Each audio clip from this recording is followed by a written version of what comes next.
الحمد لله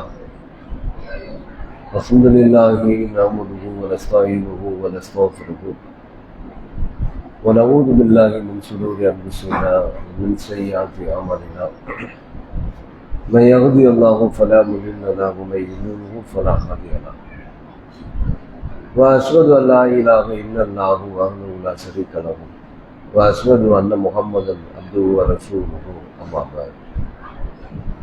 கண்ணியத்திற்குரிய எல்லாம் அல்ல அல்லாஹ்வின் நல்லடியார்களே, அல்லாஹ்வுடைய தூதர் நபிகள் நாயகம் ஸல்லல்லாஹு அலைஹி வஸல்லம் அவர்களின் மீது அவர்களுடைய சொல் செயல் அங்கீகாரம் ஏற்று தங்களுடைய வாழ்க்கையை அப்படியே அமைத்து கொண்ட சத்திய சகாபாக்கள் மீதும் சகாபி தோழர்கள் மீதும் இங்கே குழுமி இருக்கும் நம் அனைவரின் மீதும் அல்லாஹ்வுடைய சாந்தியும் சமாதானமும் என்றென்றும் நின்று நிலவட்டுள்ளார்.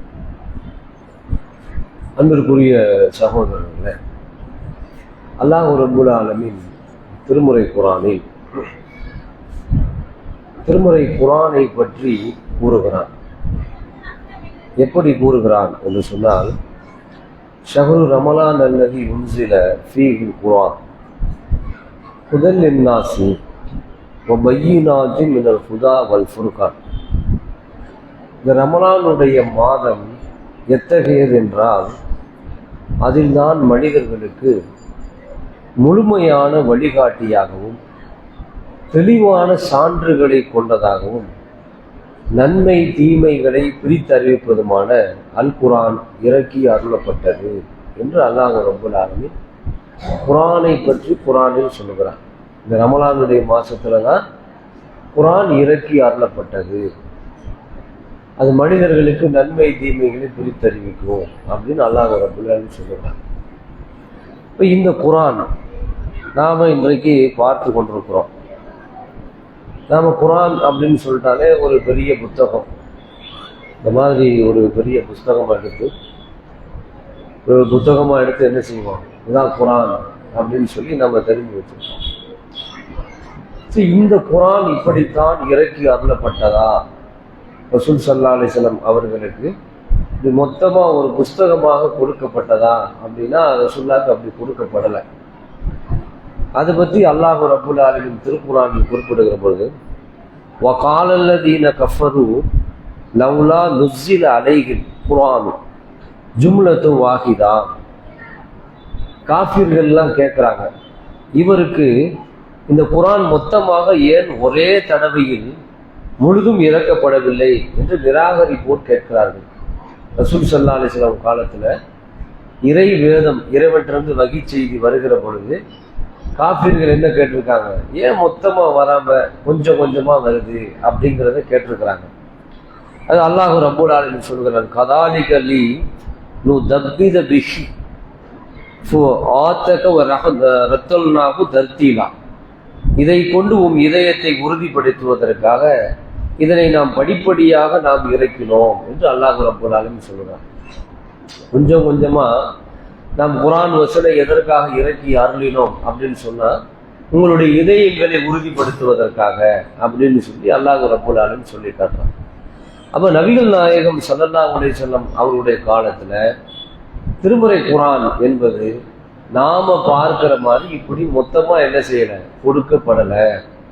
காலத்துக்கு ஏற்ப, சூழ்நிலைகளுக்கு ஏற்ப, நிகழ்வுகளுக்கு ஏற்ப அவ்வப்போது சில வசனங்கள் தொடர்ச்சியாக இறங்கி கொண்டே இருந்தது. அப்படி 23 ஆண்டுகளாக இறைவனால் இறக்கி அருளப்பட்ட திருமுறை குர்ஆன் தான் இன்றைக்கு நம்முடைய கரங்களில் மொத்தமாக இருக்கிறது அப்படிங்கிறத நம்ம பார்க்கலாம். இந்த மொத்தமாக இந்த திருமுறை குர்ஆன் உருவாவதற்கு ஒரு இளைஞரான சஹாபியின் பெரும் தியாகம் இதற்கு பின்னால் இருக்கிறது அப்படிங்கிறத நாம புரிந்து கொள்ள வேண்டும். ரசூல் ஸல்லல்லாஹு அலைஹி வஸல்லம் அவருடைய காலத்தில் வாழ்ந்தவர் தான் ஸைத் பின் ஸாபித் ரலியல்லாஹு அன்ஹு அப்படின்னு சொல்லக்கூடிய நபித்தோழர். ரசூல் ஸல்லல்லாஹு அலைஹி வஸல்லம் அவர்களுடைய இறப்பிற்கு பிறகு அபூபக்கர் சித்திக் ரலியல்லாஹு அன்ஹுடைய ஆட்சி காலம். அப்ப முஸைலமாவை எதிர்த்து யமாமா அப்படிங்கிற ஒரு பெரும் போர் ஒன்று நடக்கிறது. அது சாதாரண போர்ல ஒரு பெரும் போர். தன்னை நபி என்று வாதிட்டவனை எதிர்த்து அந்த போர் நடக்கிறது. அந்த போர்ல என்ன செய்யறாங்கன்னா, குர்ஆனை மனனம் செய்த 70 பேர் என்ன செஞ்சிடறாங்க, இறந்து போயிடுறாங்க. அப்ப இறந்து போன உடனே உமர் ரலியல்லாஹு அன்ஹு அவங்க என்ன செய்யறாங்கன்னா, அபூபக்கர் சித்திக் ரலியல்லாஹு அன்ஹு அவர்களை பார்த்து, அமீருல் மோமினின் அவர்களே, இந்த போர்க்களத்துல குர்ஆனை மரணம் செய்தவர்கள் ஏராளமானவர் இறந்து போயிட்டாங்க. இப்படியே போர்க்களத்துல தொடர்ச்சியாக இறந்து போய்கொண்டே இருந்தால் குர்ஆனுடைய பெரும் பகுதி நம்முடைய கரங்களில் இல்லாமல் போய்விடுமோ என்கிற அச்சம் எனக்கு இருக்கிறது. அதனால நாம குர்ஆனை எல்லாம் ஒன்று சேர்க்கணும் அப்படின்னு சொல்லி உமர் ரலியல்லாஹு அவர்கள் அபூபக்கர் சித்திக் ரலியல்லாஹு அன்ஹு சொல்றாங்க. சொன்ன உடனே அபூபக்கர் ரலியல்லாஹு அன்ஹு அவங்க சொல்றாங்க, அல்லாஹ்வுடைய ரசூல் செய்யாத வேலையெல்லாம் என்னைய செய்ய சொல்றீங்க அப்படின்னு சொல்லி கேட்கிறாங்க. ஏன்னா ரசூல் ஸல்லல்லாஹு அலைஹி வஸல்லம் காலத்துல குர்ஆன் மொத்த தொகுப்பா இல்லை. குர்ஆன் இறக்கி அருளப்பட்டது. அது இறங்கினோட ரசூல்லா என்ன செய்வாங்க, தன்னை சுத்தி இருக்கிற வகி எழுதுகிற சகாபாக்களிடத்துல சொல்லுவாங்க. அவர்கள் மரத்துண்டுல, எலும்பு துண்டுகள்ல, அல்லது பண ஓலையில, அல்லது ஏதோ ஒரு காகித தாள்கள்ல எழுதி வச்சுக்கிடுவாங்க, அல்லது தன்னுடைய மனசுல மனப்பாடம் பண்ணி வச்சுக்கிடுவாங்க. இப்படிதான் குர்ஆன் 10 பேர் இருந்தோம்னா 10 பேர்கிட்ட 10 வசனம் இருக்கும். இந்த 10 ஒரு அத்தியாயமா இருக்கவே இருக்காது. அப்ப ரசூல்லா செய்யாத ஒன்றை என்ன நீங்கள் செய்ய சொல்லுகிறீர்களா அப்படின்னு அபூபக்கர் அவங்க கேட்ட உடனே உமர் ரலியல்லாஹு அன்ஹு விளக்கம் வந்துடுறாங்க, இது ஒரு நன்மையான காரியம் அப்படின்னு சொல்லி அவர்களுக்கு வலியுறுத்தி எடுத்து சொல்லிட்டே இருக்கிறாங்க. அபூபக்கர் சித்திக் ரலியல்லாஹு அவர்கள் சொல்லுகிறார்கள், அல்லாஹ் என்னுடைய உள்ளத்தை விரிவாக்குகிற வரைக்கும் நான் உமருடைய கருத்துக்கு இணங்கவில்லை. அல்லாஹ் என் உள்ளத்தை விரிவாக்கி விட்டான், உமருடைய கருத்துக்கு நான் இணங்கி விட்டேன் அப்படின்னு சொல்லிட்டு என்ன செய்யறாங்க, இவங்க 2 பேரும் ஆலோசனை பண்ணி இந்த குர்ஆனை தொகுக்கிற ஒரு பெரும் பணியை யாரிடத்தில் கொடுப்பது அப்படின்னு சொன்னா, சயீத் பின் ஜாபித் ரலியல்லாஹு அன்ஹு அப்படின்னு சொல்லக்கூடிய ஒரு அன்சாரி நபித்தோழர். இவர் ஒரு இளைஞர்னா சாதாரண ஆள் கிடையாது.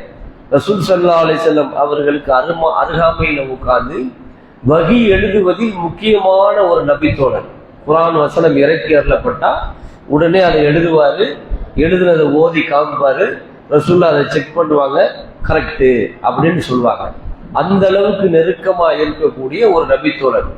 இவர் சின்ன வயசுலயே பெரும் வல்லுனர், மொழிகளை கற்றுக்கொள்வதில் பெரும் வல்லுனர். அல்லாஹ்வுடைய ரசூல் அவர்களுடைய கட்டளைக்கு ஏற்ப இவருக்கு ரசூல் ஸல்லல்லாஹு அலைஹி வஸல்லம் அவர்கள் உத்தரவிட்டார்கள், நீங்க போய் ஹீப்ரு மொழியை கற்றுக்கொண்டு வாங்க, யூதர்களுடைய மொழியை கற்றுக்கொண்டு வாங்கள் அப்படின்னு சொல்லி அவருக்கு உத்தரவிட்டாங்க.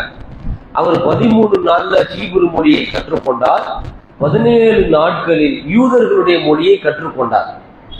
ஏறத்தாழ நபிகள் நாயகம் ஸல்லல்லாஹு அலைஹி வஸல்லம் அருகாமையில் இருந்து யூதர்கள் பேசுகிற பேச்சுக்களுக்கு மொழிபெயர்ப்பாளராக இருந்தார். இவர் அவ்வளவு சின்ன வயசு, இவருடைய 16-17 வயசுலயே இவ்வளவு பெரிய ஞானம் உள்ளவராக அவர் இருந்தார். அவர் வகியை எழுதுவார்.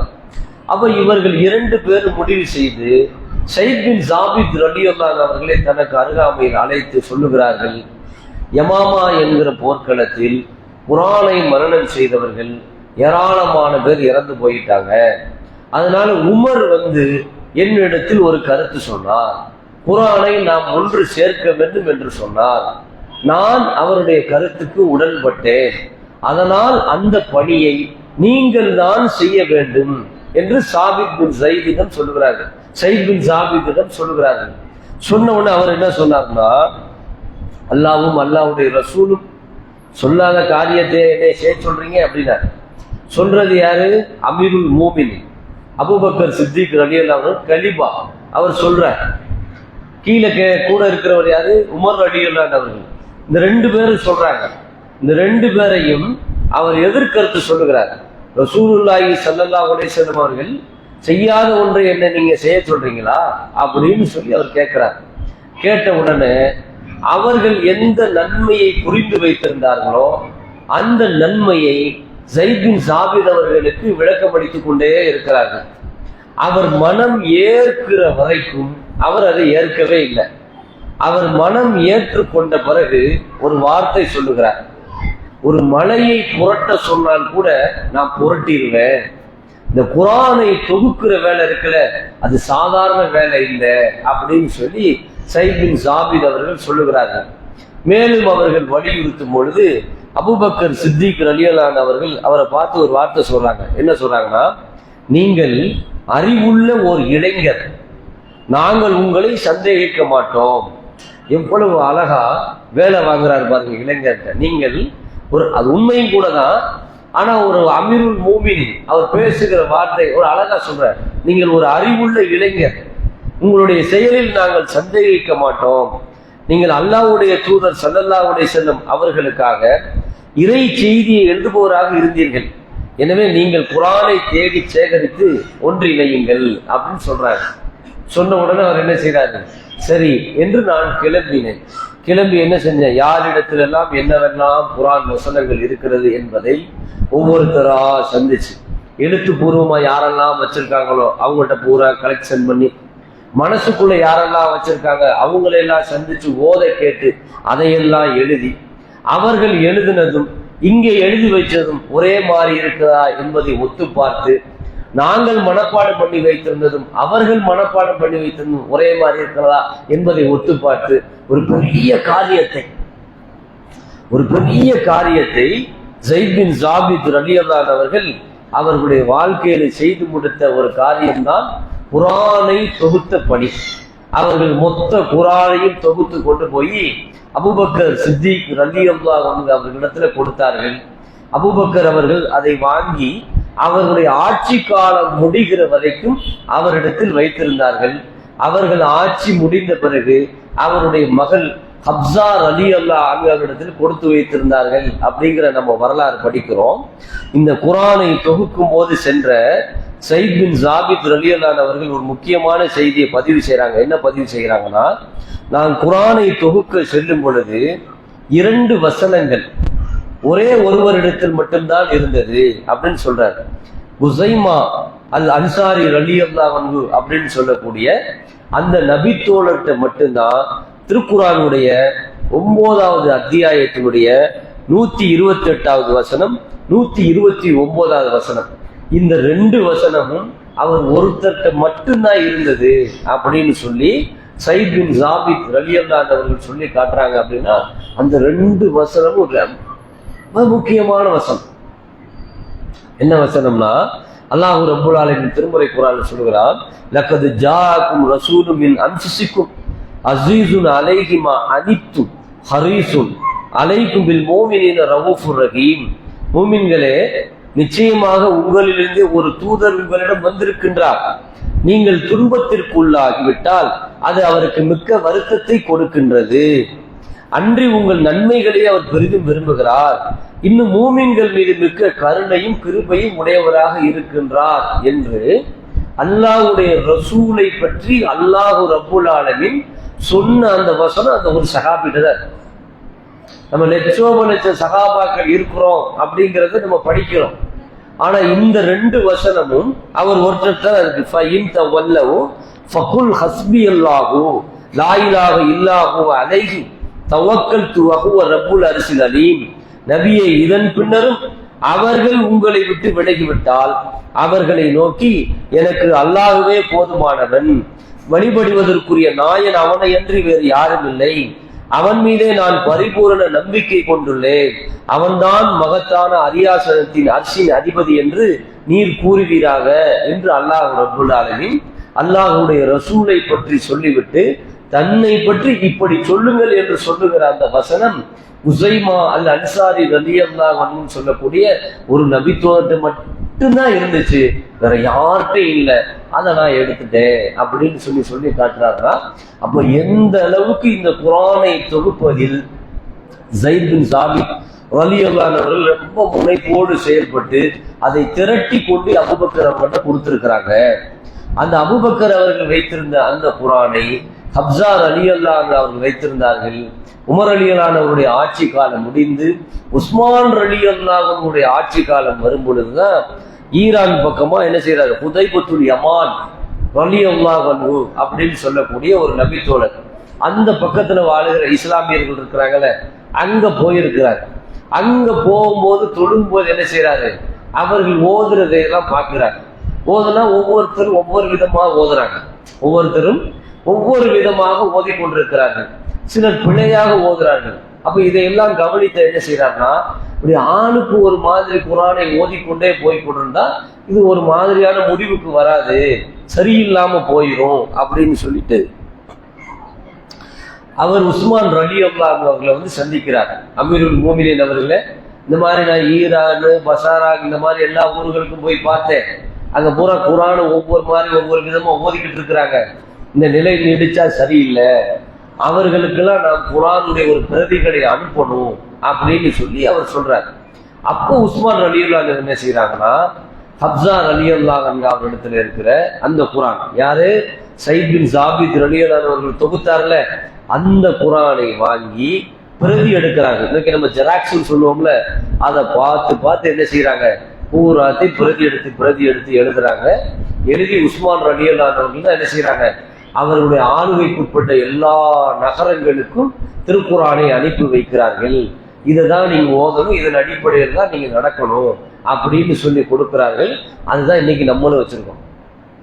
இந்த குரான் யார் தொகுத்ததுன்னா, சைத் பின் சாபித் ரலியல்லாஹு அன்ஹு தொகுத்தது. நம்ம வெளியில படிச்சோம் என்ன செய்வோம், இவர் யார் மொழிபெயர்த்திருக்கிறார் அவர் பேரை பார்ப்போம், அவர் இல்ல மொழிபெயர்த்தவர் தமிழ்ல, அரபியில மொத்தமா தொகுத்தவர் யார் அப்படின்னு கேட்டா சைத் பின் சாபித் ரலியல்லாஹு அன்ஹு என்று சொல்லக்கூடிய ஒரு இளைஞர் அப்படிங்கிற வரலாறு பார்க்கிறோம். அப்ப இளைஞர்களுக்கு இந்த வரலாற்றுல ஒரு பெரிய படிப்பினை இருக்கு. இன்னைக்கு இளைஞர்கள் பூரா தன்னுடைய வாழ்வியல் எதில் செயல்படுகிறார்கள் அப்படிங்கிறது இருக்குல்ல, அடிப்படை ஞானத்தை கற்றுக்கொள்வதற்காக கூட சில மணி துளி நேரங்களை கூட என்ன செய்யறது கிடையாது, இளைஞர்கள் ஒதுக்குறது கிடையாது.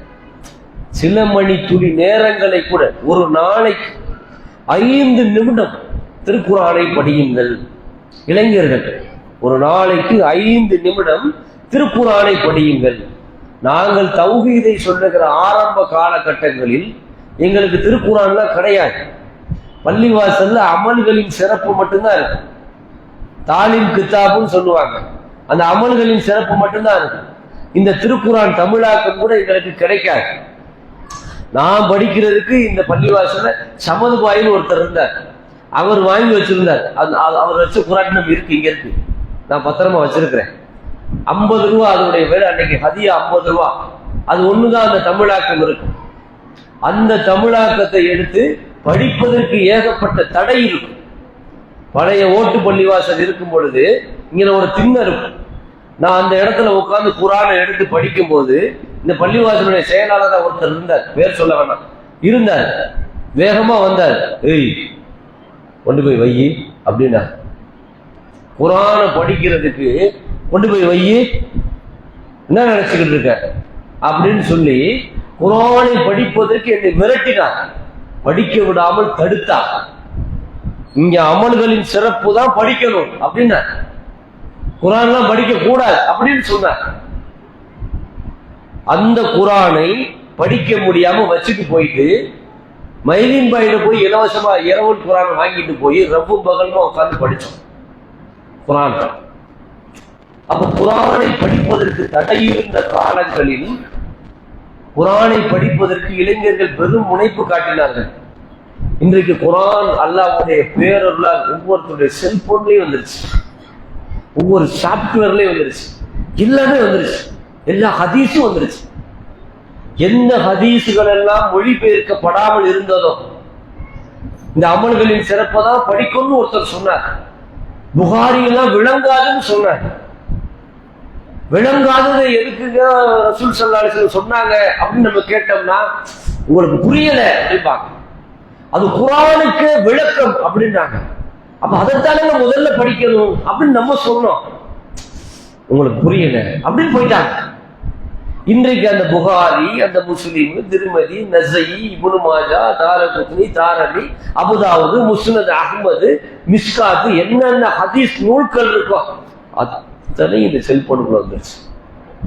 ஒரே ஒரு சாப்ட்வேர், அவ்வளவுதான், தட்டுனா எல்லா ஹதீஸும் வருது. அறிவு அள்ளி கொடுக்கப்பட்டு விட்டாச்சு. இஸ்லாமிய அறிவு படிப்பதற்கு சில மணி துளி நேரங்களை ஒதுக்குவதற்கு இளைஞர்களுக்கு இன்றைக்கு நேரம் இல்லை. நேரம் பூரா எதில் ஆகுது அப்படின்னு கேட்டா வீணான செயல்களில் போய்கொண்டே இருக்கிறது. பெற்றோர்களும் மார்க்கத்தை படிப்பதற்கு பிள்ளைகளுக்கு அறிவுறுத்துவதே கிடையாது. அதை ரொம்ப பகிரங்கமா சொல்ல முடியும். நம்ம மதரசால நடத்துறோம்ல, திங்கள் செவ்வாய் புதன் வியாழன் 4 நாள் தான் மதரசா நடத்துவாங்க. 4 நாள்ல ஒருத்தர் 2 நாள் லீவு போடுவான். அவன் ஏன் லீவு போட்டான் அப்படிங்கிறது பேரண்ட்ஸ் நம்மகிட்ட சொல்ல மாட்டாங்க. ஏன் லீவு போட்ட அப்படின்னு கேட்டா அவனும் பெருசா ஒன்றும் சொல்ல மாட்டான். முடியல அப்படின்பான். கரெக்டா வரலன்னு வச்சுக்க, நான் கண்டிப்பா இருப்பேன் அப்படின்னு சொன்னா, அப்படியா இருக்கிற, நாளைக்கும் வரமாட்டேன், நீ என்ன செய்வ? இங்க மார்க்கத்தை நாம கெஞ்சி கெஞ்சி கெஞ்சி கெஞ்சி கொடுக்க வேண்டி இருக்கிறது. நான் வருகிற நேரம் உன்னால் முடிஞ்சா சொல்லி கொடு, இல்லையா உன் வேலையை பார்த்துக்கிட்டு போ அப்படிங்கிற அளவிற்கு பெற்றோர்கள் பிள்ளைகளை உருவாக்குகிறார்கள் அப்படின்னு சொன்னா, அப்ப இதெல்லாம் நினைக்கும் போது எவ்வளவு ஸைத் பின் ஸாபித் ரலியல்லாஹு அவருடைய பெற்றோர், அவருடைய தாயார் இருக்காரு பாருங்க, சுப்ஹானல்லாஹ், 13 வயசு அவருக்கு, 13 வயசு. பதில் களத்திற்கு சஹாபாக்கள் தயாராகிட்டு இருக்கிறாங்க. தாயா நான் போருக்கு போகணும் அப்படிங்கிறார். அம்மா என்னை அனுப்புங்க, நான் உன்னை அனுப்புகிறேன் அப்படின்னு சொல்லி அவர் கையில பெரிய உடைவாளை எடுத்து கொடுத்து கையை பிடிச்சி இழுத்துக்கிட்டே வந்தாங்க. அல்லாஹ்வுடைய தூதரே, என் மகனை போர்க்களத்தில் சேர்த்துக்கோங்க. இங்க 13 வயசுல போற சைக்கிள் ஓடி இருக்குது, நம்ம பார்க்க. போர்க்களத்துல கொண்டாந்து விட்டாங்க. ரசூலுல்லாஹ் அப்படி பார்த்தாங்க, ஆள் என்ன உயரம், இந்த வட்டம் நீ போருக்கு வேணாப்பா அப்படின்ட்டாங்க. கவலைப்பட்டு திரும்பி போனாருங்க ஸைத் பின் ஸாபித். வரலாறு படிக்கிறோம். கவலைப்பட்டு திரும்பி போனாரு. நம்மளை போர்க்களத்துல சேர்த்துக்கல. 13 வயசுல அது வாழ் எவ்வளவு உயரம் இருக்கு, யாரை வெட்ட முடியும், யாரை கொல்ல முடியும். அவர் அப்படியே திரும்பி போனார் கவலைப்பட்டு. அவருடைய தாயார் அப்படி கொண்டாந்து விட்டாங்க, இந்தாங்க கூட்டிட்டு போங்க அப்படின்னு. போர்க்களத்துக்கு அனுப்புன போன மகன் திரும்பி வருவாங்க, உத்தரவாதம் இருக்கா? செத்தா செத்து மனிதன் ஒத்த புள்ள. இங்க ஒண்ணுக்கு மேற்பட்டது இருந்தா கூட மார்க்கத்துக்காக சிறிது நேரம் ஒதுக்குறதுக்கு பெற்றோர்களும் அனுமதிக்கிறதுல, பிள்ளைகளும் படிக்கிறது இல்லை. இளைஞர்கள் அதுக்கு மேல 24 hours இந்த இதுல என்ன அப்படி ஏற்றிக்கிட்டே தான் இருக்காங்க.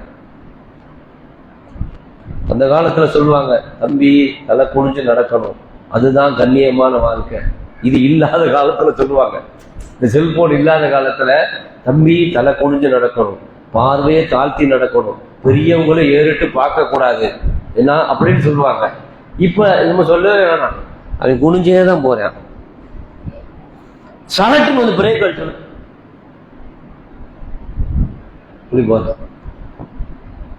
அவனை குனிங்களாம் சொல்ல வேணாம், குனிஞ்சேதான் வாழ்ந்துகிட்டு இருக்கிறேன். குனிஞ்சு குனிஞ்சு குனிஞ்சு குனிஞ்சு சுயமரியாதை இழந்து, மானம் இழந்து, மரியாதை இழந்து, கண்ணியம் இழந்து, தான் ஒரு இளைஞன் என்பதையே மறந்து, தான் ஒரு இளைஞன் என்பதையே மறந்து, தன் குடும்ப வாழ்வியலை மறந்து, போதும்டா இந்த செல்போன், மனைவி வேணாம், பிள்ளை வேணாம், இது போதும், ஒரு ஆப்பிள வாங்கி கொடுங்க.